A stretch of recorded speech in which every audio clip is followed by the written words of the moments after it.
Hi everyone, welcome back to the channel. If you could do something positive and give this video a thumbs up, it would be appreciated. So this morning I took the disc off the Pottinger, the one I had yesterday, dropped that down to a dealership. Tomorrow morning we'll go and pick that up and get that cultivator fixed. And then I've filled up the Hale skip with the loader and the muck grab earlier on. This is now filled up with scrap right to the brim. They even got the quantum drums in there. So it's going to be interesting to see what this comes to. You know, it gets rid of this scrap and starts clearing up this yard. There's a lot of rubbish over here, girders, metal. We've now gotten rid of all the scrap and I'm onto the bricks, the slabs. So we're going to come along here with the pallet forks and the Manitou, some pallets. If I go and harvest some of them around the farm and from builders' yards, we can put all these blooming bricks and tiles and all this sort of stuff which has accumulated over the years. We've got to restack the bricks, which is going to be a fun job this week. Restack all these old blocks, all this stuff which has just turned up over the years, and start stacking it up away nicely. And then once all of this is cleared, I did scrape it up with the bucket earlier on. We'll fence this field in. There'll be like some livestock fencing around this piece here for some of the sheep and horses just to go on in there. And then I'm going to be looking for some of those concrete walls, the mobile ones, to just put along here, so that later on next year, when we have the chipper in to harvest the biomass wood, we're going to chip the wood from here over to here in a concrete bay. So it's been taking a little bit of while to get everything where I want to get it to. And if you have a look at this wood, last year we got some of these thinnings here which were from a company who were thinning out a wood, and these are all of the small logs which didn't quite make the grade for paper or furniture or whatever they were going for. So I just want to make it clear that we do try to use something which would otherwise have been, you know, left in the field to rot. These trees here, again, waste wood. It's wood which has come out from thinnings. We're not cutting down forests or woods, you know, we are trying to be sustainable. These are all trees which have just fallen down, or wood which couldn't make the grade. So if you ever see like a tree which has come down in the road, for example, I would have that tree and then put it on the pile here and it will keep us warm. Although renewable energy can get a bit of a bad name in the press these days because of its damage to the environment, we do try to recycle wood as much as possible. I'd say we're almost 100% at the moment, which we're really happy about. So although you might see in the biomass boiler we do burn a lot of wood, it's all waste wood. Well, earlier on, when I was down at the dealership this morning, we had a chat about the 65, this tractor here, the mechanic and I, and we were thinking about putting a 65 on the wrapper for next year. But we've got to find some way of changing the spools on this tractor to accommodate for the wrapper. So we've got to put a return valve in. Thank you, Pete. Nick, don't come on 65. Go on, get down.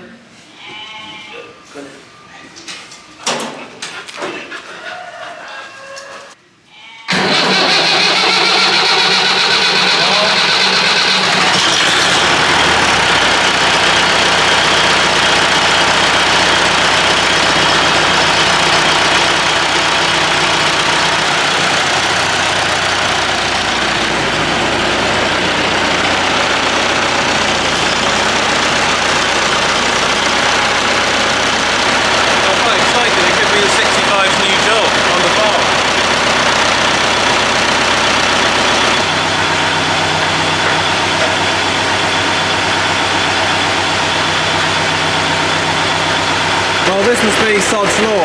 Unfortunately, the ends of this top link, because it's from an 80 horsepower tractor, is too wide. This section, this part of the top link, is too wide for the part of the 65 on the other end. So I'm going to have to put this back in the workshop, and it's a real shame, but I'm going to have to get another top link from somewhere. So that's a bit of a shame, really. We're halfway through just getting the wrapper on. The reason why we want to put it on first is to make sure that the 65 can lift it, because that thing weighs 750 kilos, which is quite a lot for a smaller tractor. The 135 probably would have struggled with it, whereas the 65 I'm hoping will have the capabilities to lift it. So this is going to be quite a big winter project, this one. Fitting this tractor to the wrapper. We've got the arms on. I just need a top link now, and then we can look at a retrofit kit from a parts company who could help us change the spool from a single flow to a flow and return, which is what I need. If you have a look here, it's what I need to run the wrapper. So I've got two pipes, flow, return. And then another part of the project is we're going to need some way to connect the electrics to this 1960s, 1959 tractor, which is going to be interesting. Whether I could fit a 3-pin plug, get one of those fitted, and then I can connect the control box, because without the control box, I can't operate the wrapper.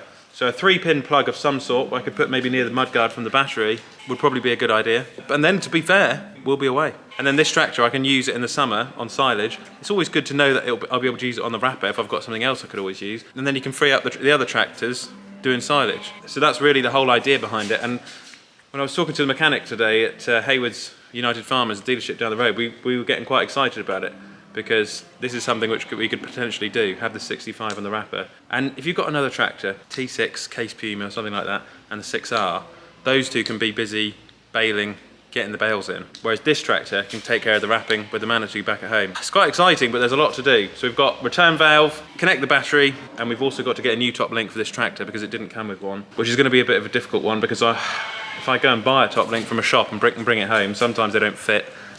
So I'm really going to need your help with this one, guys. If you could comment in today's video about the valves we're going to need. If anybody out there is mechanically minded, what sort of flow and return pipes we'll need to require. The electrics, how can we connect the control box to the tractor? Anybody out there who's mechanically minded, do leave a comment in today's video, because I need your help with this one. And then also, if there was some way we could attach the control box for the wrapper on the side of the mudguard maybe somehow, so that at least you could sit on the tractor and just change the settings, that would be quite a nice touch. It's such a difficult task because it is an old tractor and it's on a modern piece of machinery, but actually if we can just get around the electrics and the hydraulics issue, I think we'll be well away, and it will be a capable machine. Alternatively, if this plan doesn't work out, if this project doesn't go ahead, we'll have to look at another solution, and that would be the next tractor which we're looking at the moment. If you have modern implements, modern attachments, they can't necessarily fit with the old tractors. So if we can do this, it will be amazing to prove that old machinery can still be used on modern equipment. However, in the worst case scenario, the next tractor coming to the farm will be able to run it because it will be a modern machine. We'll have the 3-pin plug, we'll have isobus, we'll have hydraulics, we'll have everything fitted on the tractor as standard, you know, when it comes here.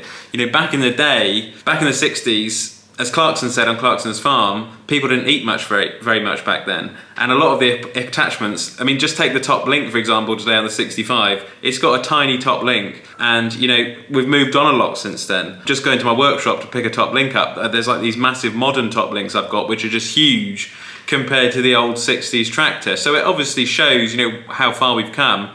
Machinery has gotten a lot bigger, and we don't necessarily use the old tractors on the farms anymore. So this is not just about getting the 65 on the wrapper, this is about proving old tractors still have a place in modern farming, and hopefully we can get this going.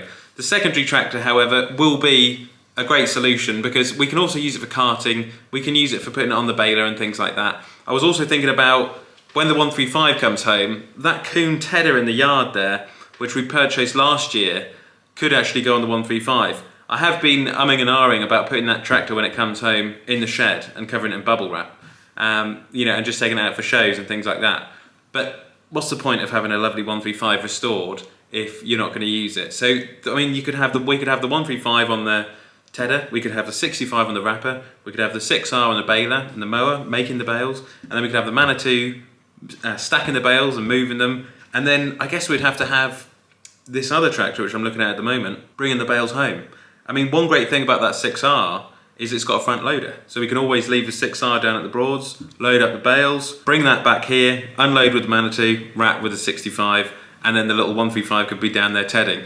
It will be a real working demo if I get it all set up properly, but there's a huge amount of organisation to get it all working properly. And it just goes to show today, trying to put the 65 on that machine, there's so much work to do before you can even get anywhere. And then when you are in silage, when you're wrapping, there's always a problem. Something always goes wrong. A hydraulic pipe bursts, a radiator goes kaput, there's always something which will go bang. And at that time of the year, that's when the mechanics are flat out, that's when you need the parts. All you can do in the winter is prepare. You know, try and get all of your parts together, try and get all of your equipment ready for the summertime, for silage, for harvesting. But you can never foresee the future, you can never foresee the events which will happen on the day. And especially at that time of the year, when everyone's in such a rush, I've noticed more and more, that's when accidents happen.